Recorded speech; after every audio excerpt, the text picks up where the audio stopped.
Hi, and welcome to the Connection Hub podcast. My name is Cassandra, and I'm so happy that you're here. This is a space where we are having real conversations with real entrepreneurs. We aren't here to sugarcoat the realities of being your own CEO. We are all about raw, uncensored conversations that dive into the triumphs, struggles, and secrets of real life business owners. I'm so happy you're here, and I hope you enjoy this episode.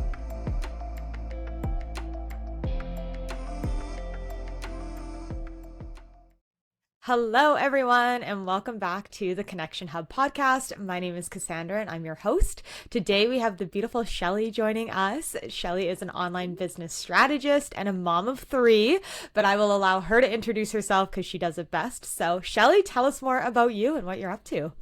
Thank you. Thank you for having me. This is so much fun.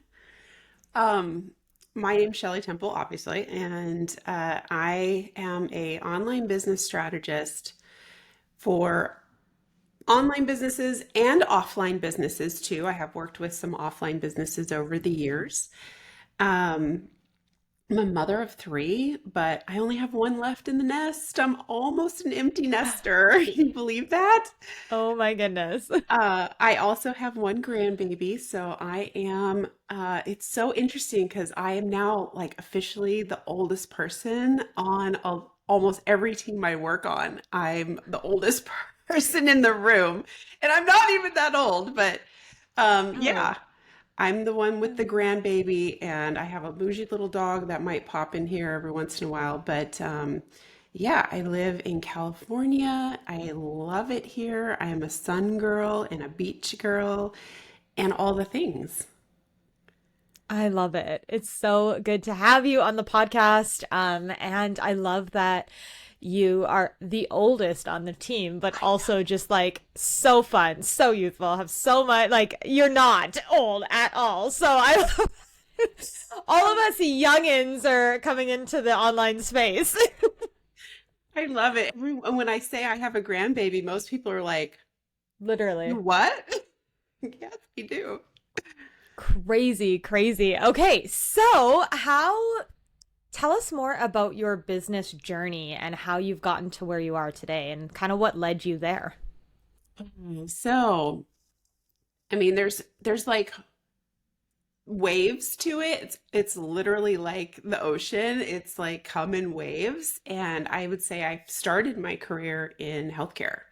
I have a degree in healthcare management. I started out in healthcare. I worked my way up literally from mopping a floor in an operating room to being on the executive team for a large multi-location healthcare organization.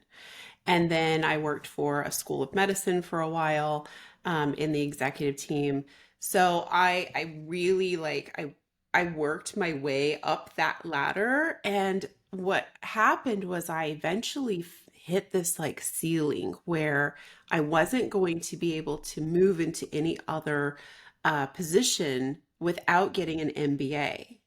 And that was holding me back. And I'm like, I had three small kids at the time, and I was working 40 plus hours a day or for a day, a week, and a commute and three kids. I couldn't add going back to school at that time on top of everything. So there was that. And then, like I said, I was working so much and commuting so much that I literally wasn't at home to raise my kids. I felt like my kids were being raised by someone else and I was missing out. So one day I had a toxic boss situation at my very last corporate job, and I just made the decision and said, I'm done. And I walked out. I cashed out one of my small 401ks. I cashed it out, which is probably the worst thing you could ever do, according to financial advisors. And I floated myself. I was the only person bringing in an income. I was the breadwinner of the family. So there was myself, my husband, and three children.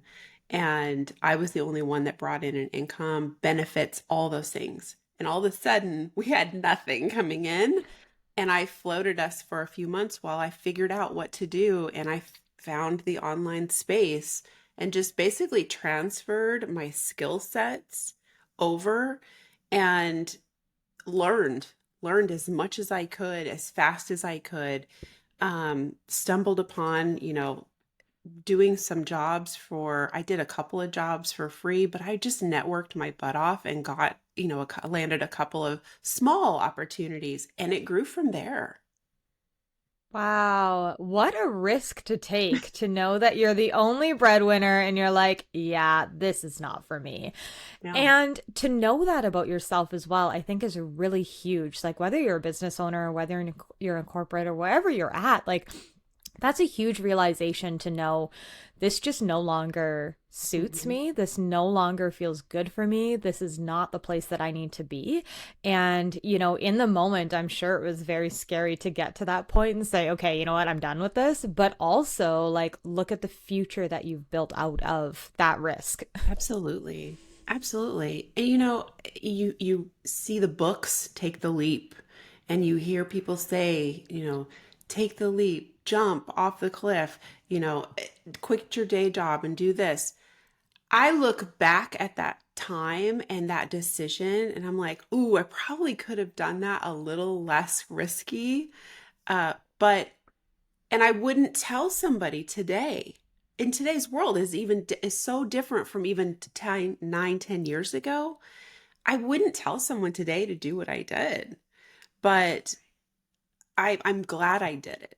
I've landed where I'm at now because of that decision, but it was a very risky decision at the time.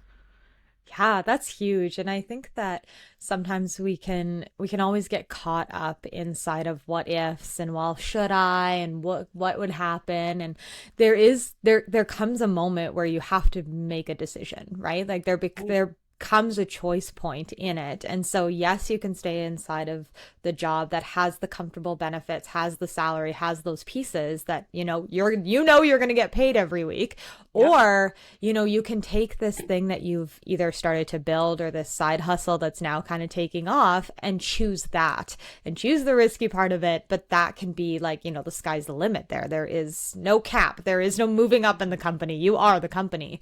And so there is a really important piece around when do you take that decision and when do you take that risk? And it's going to be different for everyone. And you as a person are the one who gets to decide that and has to decide that. And I think sometimes we can just kind of get stuck in our comfort zone, right? Because it feels good to stay in the 9 to 5 and you know that there's stability in that. But that's never going to get you to the point where you want to be inside of your business as well. And that's what Marco said to me very early on. He was like, either you're going to do this or you're not going to do it. And I was like, okay. Hmm. Yeah, absolutely. So within that, with this boss, you had boundaries. You realized inside of yourself, like, this just doesn't feel like a good fit anymore. This is not where I want to be.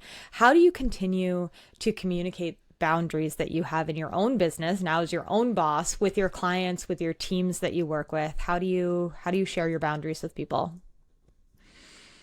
Um, that's probably been its own process in and of itself, just being, and number one, learning what your boundaries are. That can take some time, like learning, because at first you want to be everywhere and you want to be as helpful as you can at all times and for everyone. And it's just not possible at the end of the day because you'll lose yourself in all of that. You'll look up one day and realize I have no personal life. I never leave my computer or my phone. I never see the sun.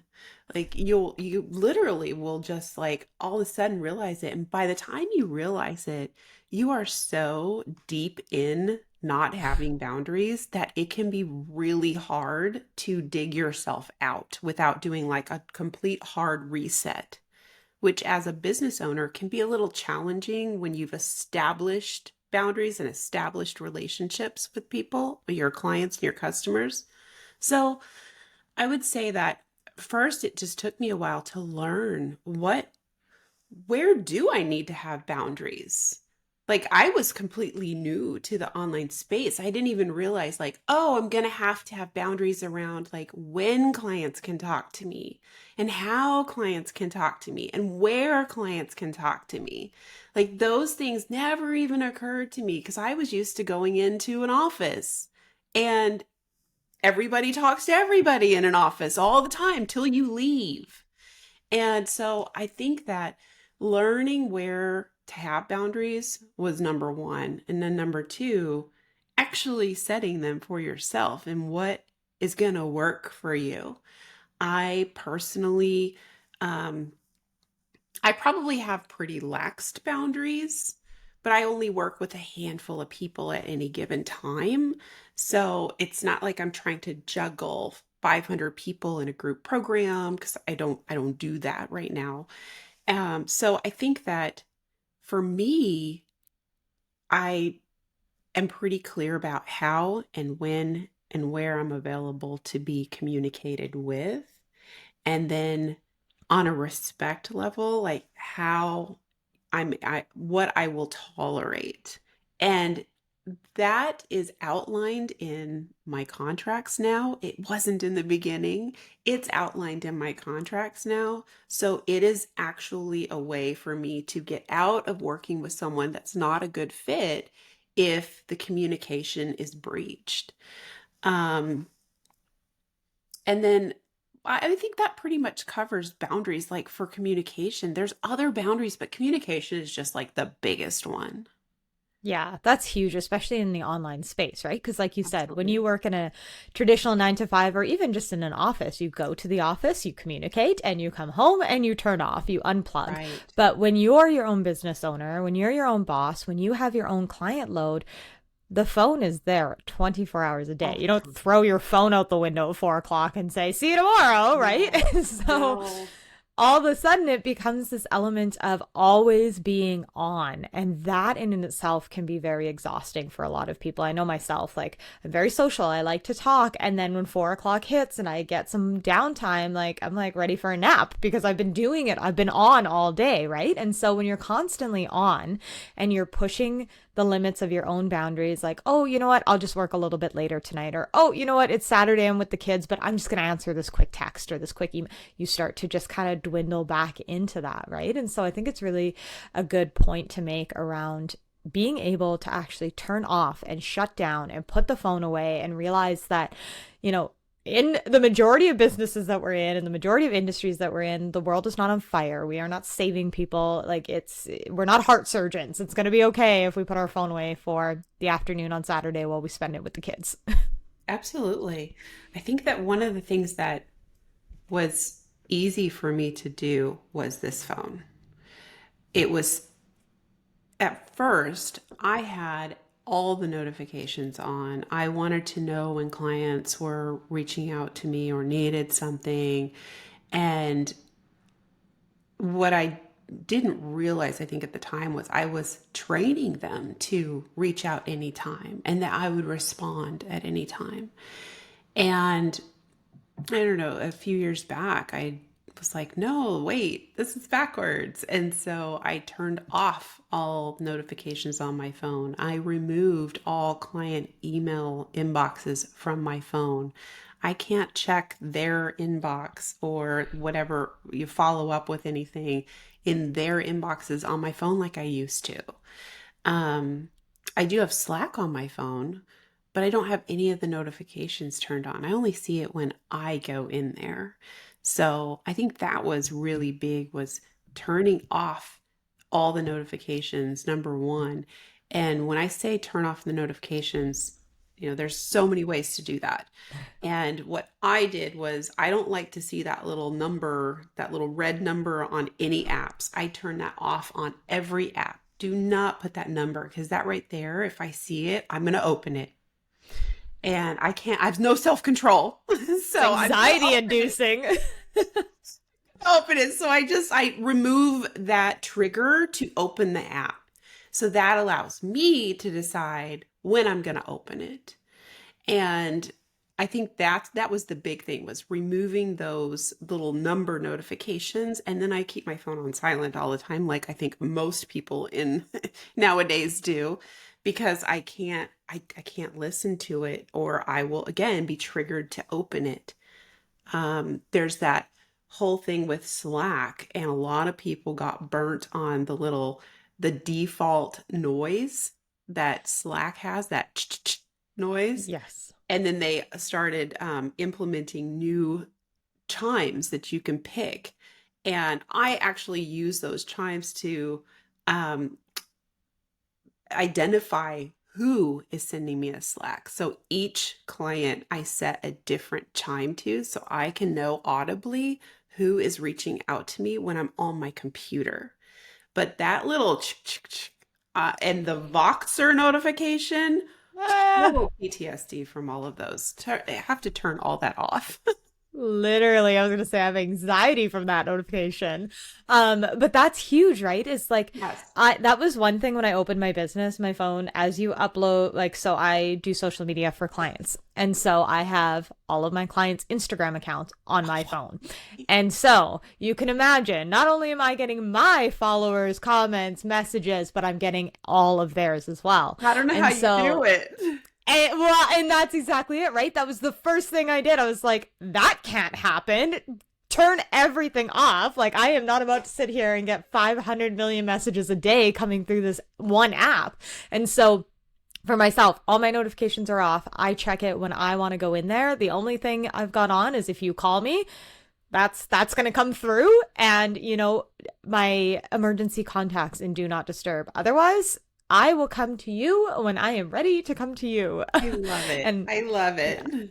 it's huge, right? And so I think, like, especially in the social media world, and as people are growing their business, and as there's more people coming into their business, there's more messages that you're getting inundated with. I think it's important to have that boundary around, okay, when am I actually, because it snaps you out of your zone too. If you're working on something and ding, you're like, oh, wait, focus your Yeah. energy, turn off the notifications. They will be there when you're ready to answer them. They will be there in an hour. Just turn them off. I think that's really huge around communication. And flip your phone this Always. way. Right. If you have your phone, if you're like, oh, I have all my notifications off, but you set your phone like this next to you, you visually see it every time something happens. Flip your phone this way. Literally. Or It's put it a in the bedroom. lifesaver.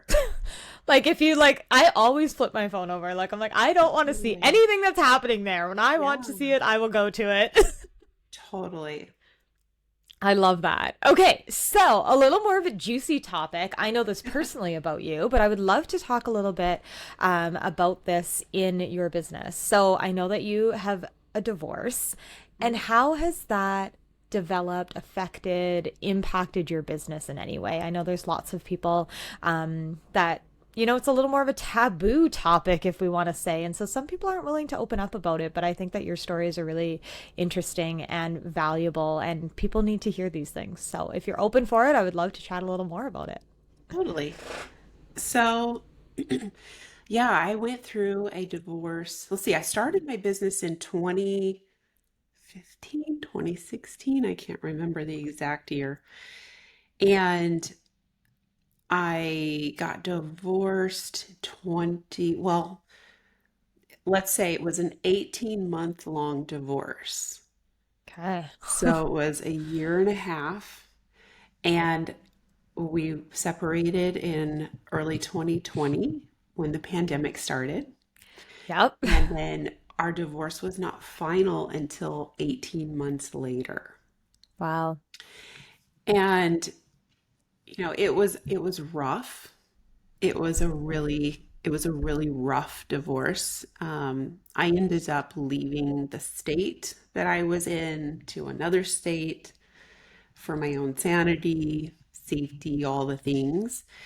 And that also meant that my children stayed. Well, I had one that was in the Navy at that time, so I only had two at home, and my children stayed in the other state Mm, because I was divorcing not their father, but a second husband. right. And So they stayed with their dad. And while I basically moved to another state, and they thought it was great because they got to fly back and forth to Las Vegas all the time.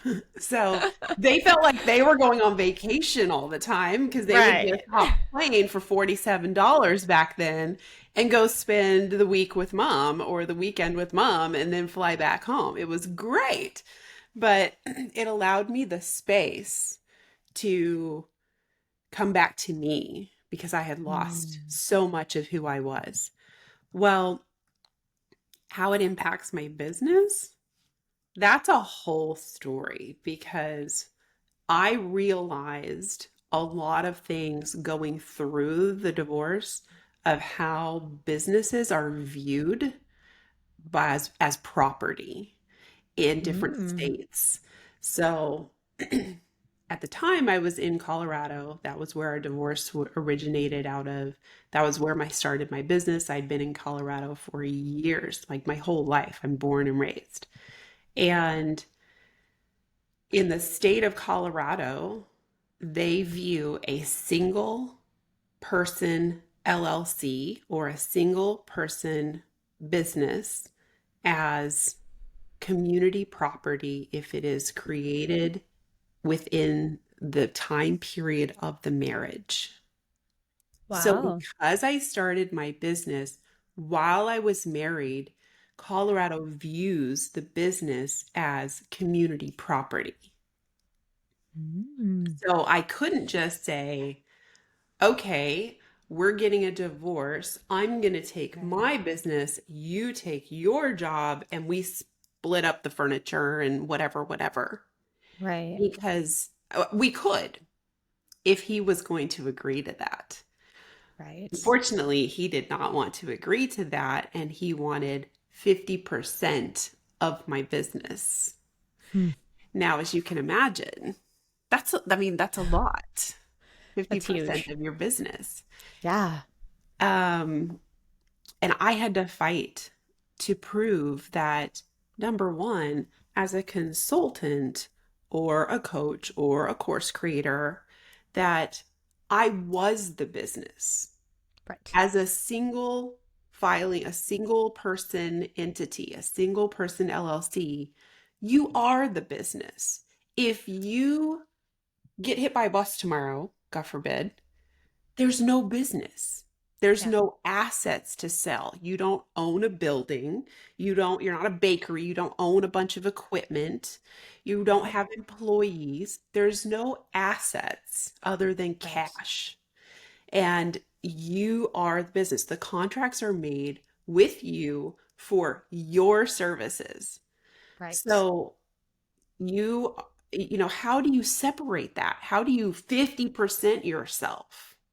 And Right. every state's different. This is what I realized. Every state's different. So in some of the northeastern states, they view single person LLCs as just um, as what they are. They Right. are, no matter when they were created, they are they're not truly a business with assets to be split. It's not like you own a chain of restaurants and you can say, I'm going to split 50% down the road, down here of the value of the business, and I'm going to pay you out your 50%. And I'm going to take my restaurants and go over here. Hmm. I Wow. have these contracts as an online business strategist. I have these contracts with these clients, and they're contracting for my services. So it was really hard to, number one, it was a learning curve, a big learning curve to understand the importance of filing for your business correctly with the state, understanding what that actually means if you're creating your business inside of a marriage, and knowing by Wow. what state you're in, is it considered community property or not? And if, because none of us like to think like, oh, I'm going to get divorced. I need to research this. But Right. it's so important to know the facts before you have to pay an attorney thousands of dollars to teach you the facts. And all the Yeah. information is right online. You can literally just go to your Secretary of State's website or a small business development website for your state, and it's got all the information you could possibly ever need. But I did not know this. I never thought about it. And so I just, filed for an LLC in Colorado. It cost me $10 at the time, created a business. And, 9 years later, well, at the time, I think it was 6 years later, um, had a really successful multiple six-figure business. And, I was turning multiple six figures by year two. Um, he got used to that income and he did not work. It's a whole nother story. And so when I left, he wanted half of that income. Wow. And he legally Right. could fight for that. At the end of the day, I proved my case. There were a lot of other factors involved. I proved my case, but we went through 4 court dates, 2 mediators, and it finally got resolved in what's called mediation with arbitration, where you go into mediation and then the mediator is a judge.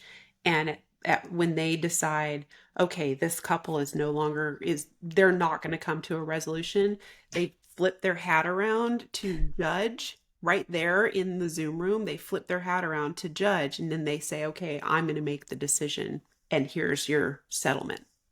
Right. Wow.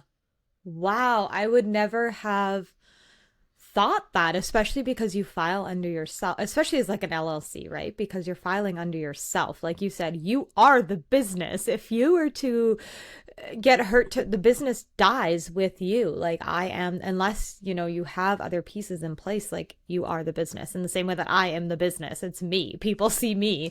And so that's really interesting. And what a learning curve to kind of go through amongst all the other things that, a divorce Yeah. brings. Yeah, I mean, you're dealing with the emotions of like just your Right. heart and logistics. I moved to another state. I Right. started over with nothing. I had to go buy forks and pots and pans and Right. sheets and towels. I left with the clothes that I had and a few items in a very small little U-Haul truck by myself. And I started Yes. completely over. And I was fine to do that, but I was dealing with all of that, the emotions and whatnot, while also learning all this legal stuff. And I ended up with about, I think it was around a $35,000, $40,000 invoice from my attorney at the end of the Right. day. And I was ordered to pay spousal support for a year Wow. because my income was so high. And Hi. to kind of, I guess, even out the playing field, the judge heard heard everybody outright, both sides, and Yeah. said she is the business. We can't split this up, but to make this evened out as much, I got all of the debt that had accumulated during our marriage put on my shoulders. So, any credit card debt that we had, there was a little bit of tax debt for the business that all became my responsibility. He got released from all debt. And then I was ordered to pay for 1 year a monthly spousal payment that was not low. Wow. And that was, in addition to what I had been paying during our separation that I was ordered to pay by the court.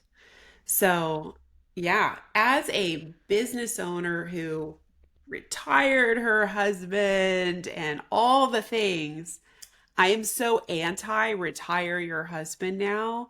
And I mean, I won't yuck anybody else's yum, but there are things that I think that are glorified in regards to let me retire my husband or that I think that's great to be able to do that, but I think there's a lot that's glorified that is not actually explained, like the legalities of it and what happens if.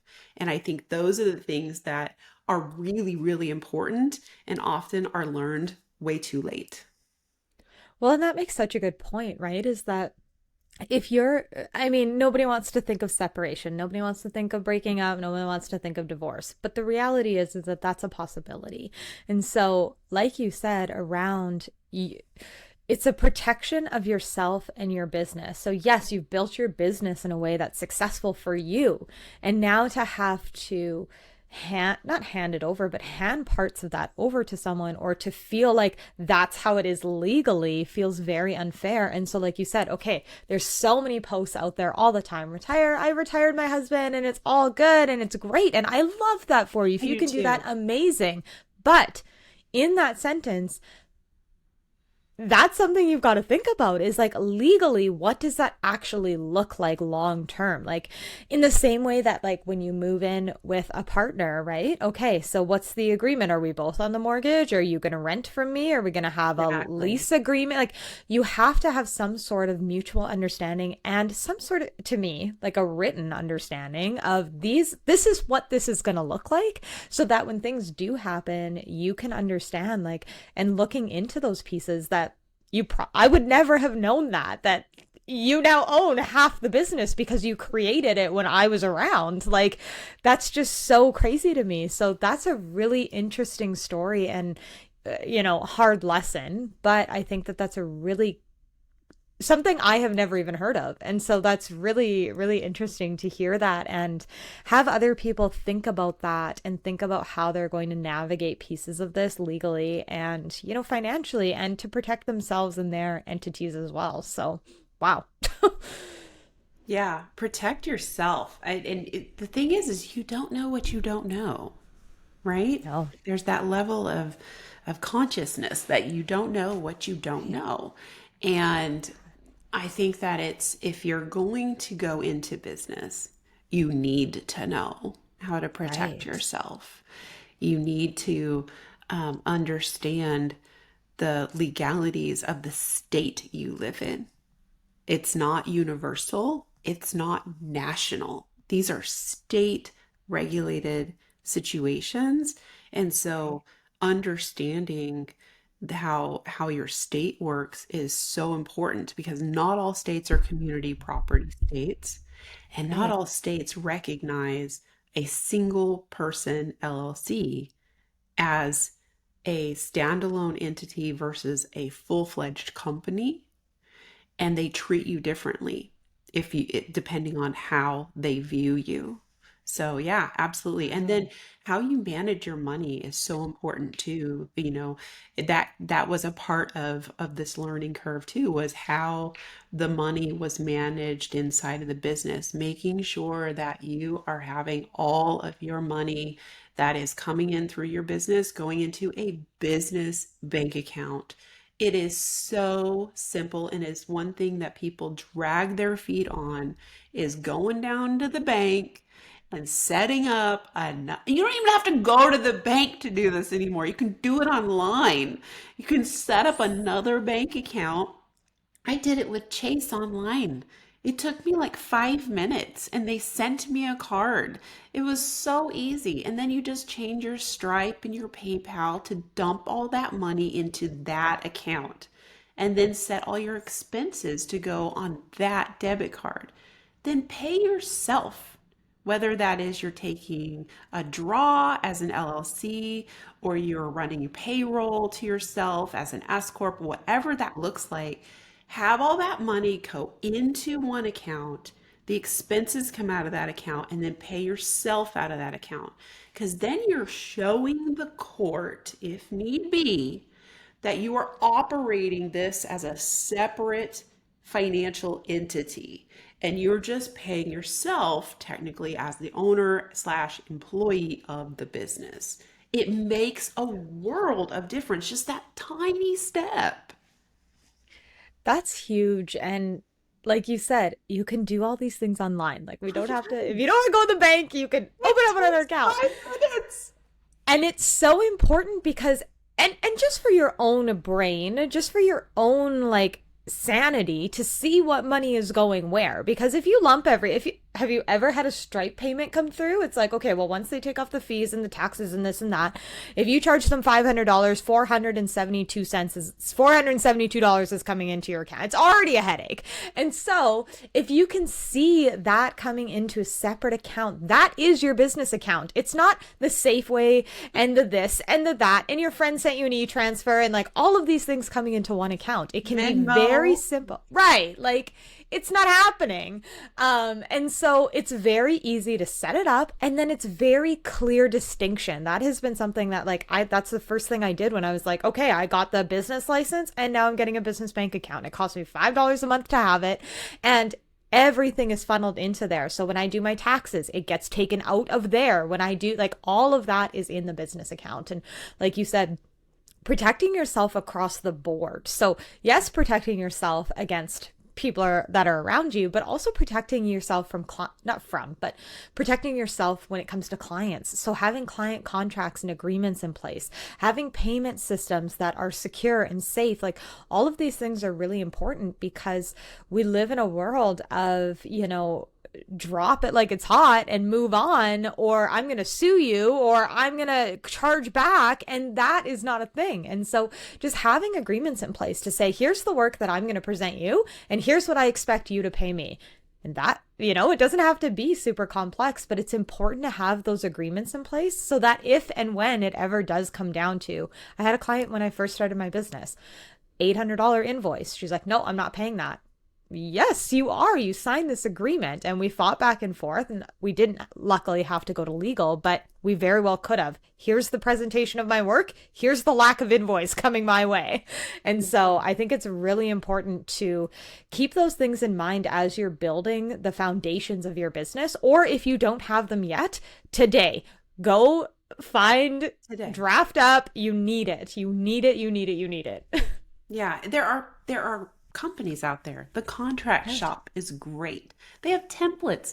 You literally pay, download, change the name in all the little highlighted yellow sections, and boom, 10 minutes later, you have your own terms of service or your own contract or whatever it is that you needed.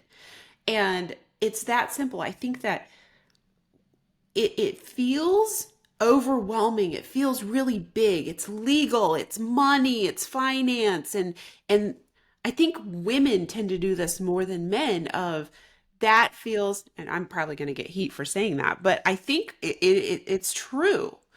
That feels heavy and I don't want to do that stuff.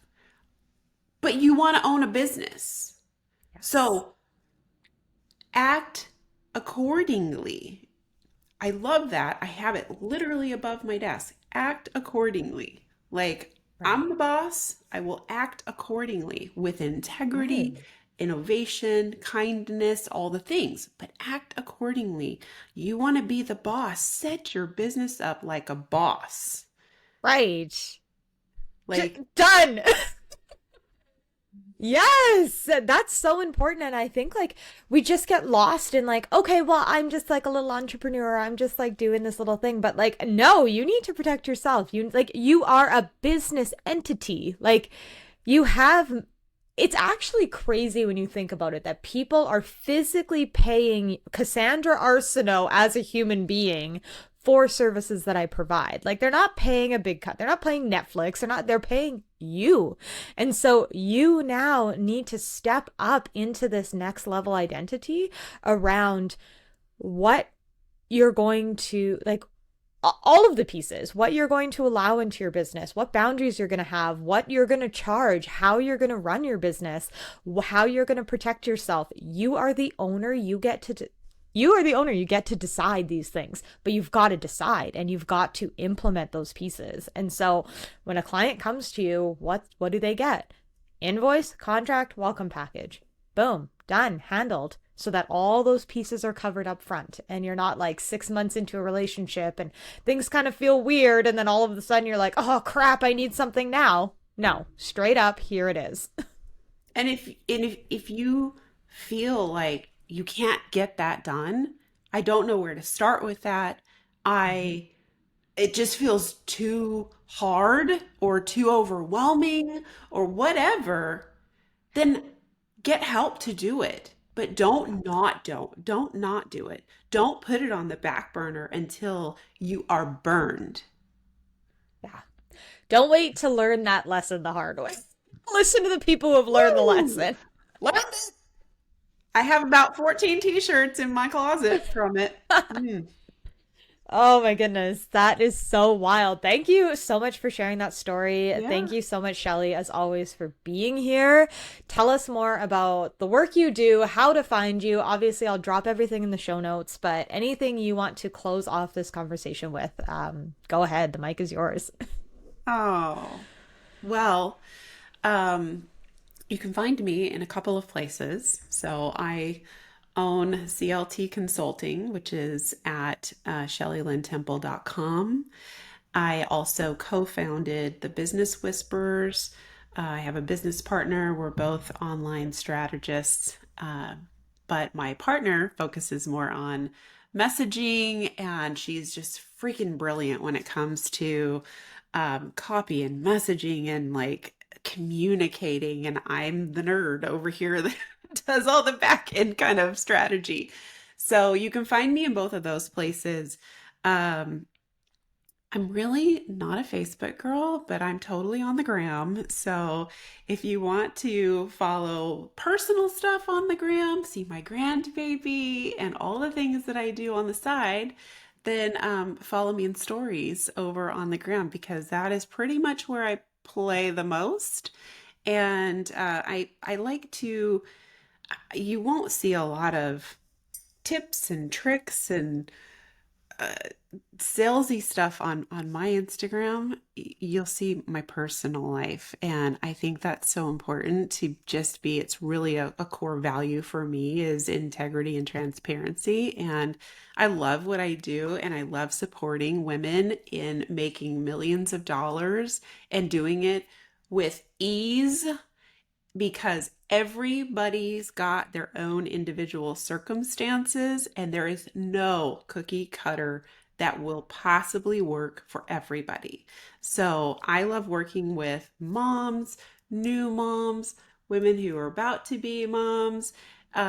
I tend to attract all of them, and I think it's because I'm a little bit older and have, three grown kids. But I also just love trying to help them get out of the weeds so they can focus on their babies while they're, making millions with their baby. And it's so much fun. I absolutely love what I do. But you can find me over in those two places, or just come join me on the gram where I kind of play and have fun and you get to see the beach. Ah, I love it all. Okay, wait, I have a couple fast action questions I Okay. forgot to ask you. Okay, favorite book or podcast? Ooh, yeah, you're gonna make me look on my phone.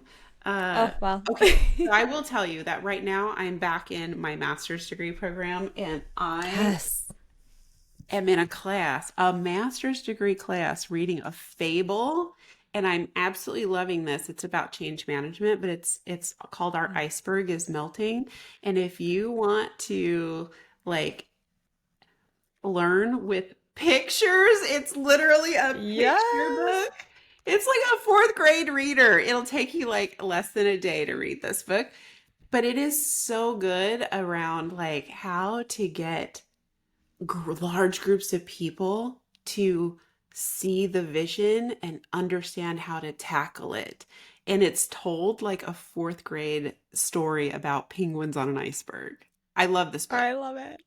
I love it. That's amazing.